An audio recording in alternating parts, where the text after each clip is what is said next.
First వచ్చేసి కల్కి censor report అయితే వచ్చేసింది. మూవీ డ్యూరేషన్ వచ్చేసి 2 hours 51 minutes. మరీ ఎక్కువ కాదు, మరీ తక్కువ కాదు, వెరీ గుడ్ లెంత్. సర్టిఫికేషన్ వచ్చేసి U/A. హైలైట్ ఏందో తెలుసా, సెన్సార్ వాళ్ళు చూసింటారు కదా మూవీ, వాళ్ళు ఏం చెప్పారంటే సినిమాల ట్విస్టులు అయితే మామూలుగా లేవంట అండ్ క్లైమాక్స్ అయితే మత్తిపోతుంది అని చెప్తున్నారు. ఓవరాల్ గా హాలీవుడ్ మూవీని చూసినట్టే ఉంటది అని చెప్తున్నారు. ఇదంతా కాదు కానీ సినిమా అయిపోయాక నిలబడి మరీ క్లాప్స్ కొట్టారంట. ఎట్లుంది ఈ మాటలు వింటుండే దీని అమ్మ నాకే ఒక రేంజ్ లో ఫీల్ వస్తుందబ్బా. ఇంకా ఫ్యాన్స్ అయితే కింద పడి దొరలాడచ్చు. ఇంకా మీ పని అయితే మీరు స్టార్ట్ చేయండి అబ్బా. పాడతారో ఎగురుతారో ఏం చేస్తారో చేయండి. నెంబర్ 2, MCUలో అన్ని క్యారెక్టర్స్ కనిపించాయి కానీ ఎందుకు వీళ్ళు గోస్ట్ రైడర్ని తీసుకురావట్లేదు అనుకునేవాడిని. ఎట్లుంటది MCUలో గోస్ట్ రైడర్ యాడ్ అయితే టాప్ నాచ్ నెక్స్ట్ లెవెలే. అలా ఉంటుంది కాబట్టి ఈ క్యారెక్టర్ని MCUలో యాడ్ చేస్తున్నారు. అండ్ ఇంకో రూమర్ ఏంటంటే ర్యాన్ గాస్లింగ్ ఉన్నాడు కదబ్బా, అదే బార్బీ సినిమాలో హీరో కెన్, ఆయన గోస్ట్ రైడర్గా యాక్ట్ చేయబోతున్నాడని గట్టిగా టాక్ అయితే ఉంది. నాకైతే మనోడు ఆ రోల్లో సెట్ అవుతాడనే అనిపిస్తుంది. మీరేమంటారో కామెంట్ చేయండి. కల్కి మూవీ టీం వాళ్ళు ఒకే ఒక్క మూవీ ప్రమోషన్ చేస్తున్నారంట, అది కూడా ముంబైలో. అదేంది ఫస్ట్ అమరావతిలో చేస్తామన్నారు కదా అనుకోవచ్చు, ఎందుకంటే అక్కడ కొన్ని పొలిటికల్ ఇష్యూస్ రావచ్చేమో అని చెప్పి మన డార్లింగ్ వద్దన్నాడంట. ఇది కూడా బజేలే, ఇంకా కన్ఫర్మ్ అయితే కాలేదు, చూడాలి మరి ఎక్కడ చేస్తారో ఏందో. నెంబర్ 5, పర్ఫెక్షన్ అంటే రాజమౌళిది అబ్బా. మహేష్ బాబుతో సినిమా తీస్తున్నాడు కదా, ఏం చేశాడో తెలుసా మనోడు, 2 ఆఫ్రికన్ బుక్స్ యొక్క రైట్స్ ని కొనేశాడంట. బుక్స్ నేమ్స్ వచ్చేసి triumph of the sun and king of kings. Actual గా ఈ 2 బుక్స్ కూడా అడ్వెంచర్స్ కి సంబంధించినవి. అండ్ మనోడు తీసేది కూడా అడ్వెంచర్ మూవీనే కదా, సో నాకు తెలిసి మనోడు ఈ 2 బుక్ల యొక్క స్టఫ్ యూజ్ చేస్తాడు.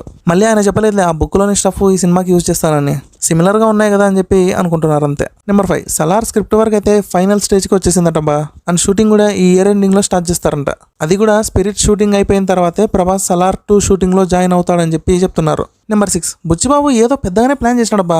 అదే సినిమా తీస్తున్నాడు కదా రామ్ చరణ్తో, ఆ సినిమా కోసం అని చెప్పి రామ్ చరణ్ని 2 months ట్రైనింగ్ కోసము ఆస్ట్రేలియా పంపిస్తున్నాడంట. ఏం ట్రైనింగ్ అంటదబ్బా అది, స్విమ్మింగా, మార్షల్ ఆర్ట్సా, ఏమైంటది బ్రో? పనిలో పని నన్ను కూడా పంపించచ్చు కదా బ్రో, కంగారుని ఇండియాకి తెచ్చుకొని కంగారు పాలు అమ్ముకుంటా. ఏమంటే నా దగ్గర పాస్పోర్ట్ ఇవేం లేవు, నువ్వే ఇన్ఫ్లుయెన్స్ వాడి పంపించాలి. నన్ను కానీ పంపిస్తే డైలీ ఒక టీ ఫ్రీ ఇస్తా. ఏంటి డీల్ ఓకేనా మరి? ఒకవేళ నచ్చితే మెసేజ్ చేయండి ప్లీజ్. నెంబర్ 7, ఇది బజ్జు కాదు, అప్డేట్ కాదే, మళ్ళీ తిట్టుకోకండి. అన్నంలో పెరుగు వేసుకొని తింటారు, పాలు వేసుకొని తింటారు, ఈవెన్ నీళ్ళు వేసుకొని కూడా తింటారు, కామన్ ఇది. కానీ ఐస్ క్రీమ్ వేసుకొని ఎప్పుడన్నా తిన్నారా? మీరు తినలేదేమో కానీ మనం మృణాల్ ఠాకూర్ అయితే బాగా తింటదంట. ఒక బౌల్ ఆఫ్ రైస్ లో 2 scoops ఆఫ్ ఐస్ క్రీమ్ వేసుకొని బాగా పిసికి పిసికి కలుపుకొని మరీ తింటదంట, ఇష్టంగా ఎంజాయ్ చేస్తూ. సో అర్థమైందే, ఈ సెలబ్రిటీస్ కూడా నార్మలే, తిక్క తిక్క ఇష్టాలు, తిక్క తిక్క కోరికలు, తిక్క తిక్క పనులు చేయాలని ఉంటుంది. నెంబర్ 8, కల్కి సినిమా క్లైమాక్స్ ఎలా ఉండబోతుంది ఏమో బా, నాకైతే తెలియదు. పురాణాలు చదివిన వాళ్ళకి బాగా తెలిసింటదంట. మన నాగశ్విని ఏం చెప్తున్నాడంటే సినిమా క్లైమాక్స్ వచ్చేసి పురాణాల్లో ఏం రాసిందో అదే ఉంటది అని చెప్తున్నాడు. మీరు వెయిట్ చేయాల్సింది జస్ట్ థియేట్రికల్ ఎక్స్పీరియన్స్ కోసమే అని ఒక స్టేట్మెంట్ అయితే ఇచ్చాడు. నెంబర్ 9, ట్విస్ట్ అదిరిపోయిందబ్బా. ఇప్పటి వరకు మనం దీపికా పడుకొని సుమతి అనుకున్నాం కదా, కానీ కాదంట. మృణాల్ ఠాకూర్ వచ్చేసి సుమతి అండ్ దుల్కర్ సల్మాన్ వచ్చేసి విష్ణు యశ అనమాట. అండ్ వీళ్ళిద్దరే కల్కికి తల్లిదండ్రులు. ఆ కల్కి ఎవరో కాదు, ప్రభాసే అని చెప్తున్నారు. ఏమోలేబ్బా, ఎన్నెన్నో థియరీలు వచ్చినాయి, ఏది నిజమవుతుందో తెలియదు. మీరేమనుకుంటున్నారు? ఇది కరెక్టేనా కదా? కామెంట్ చేయండి. నెంబర్ 10, ఇదేందబ్బా ఇది, పూజ యాక్టే. ఈ ఫోటో చూడగానే ఈ ఫీల్ వచ్చింది.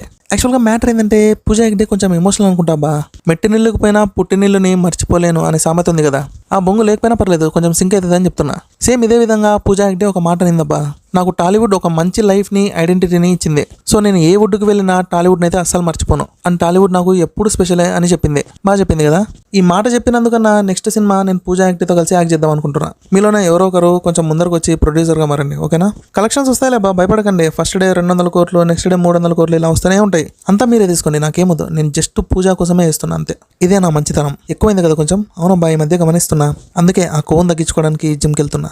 టైం అయింది, ఉంటా మరి, వెళ్ళొస్తా. టాటా బాబాయ్, have a good day, take care.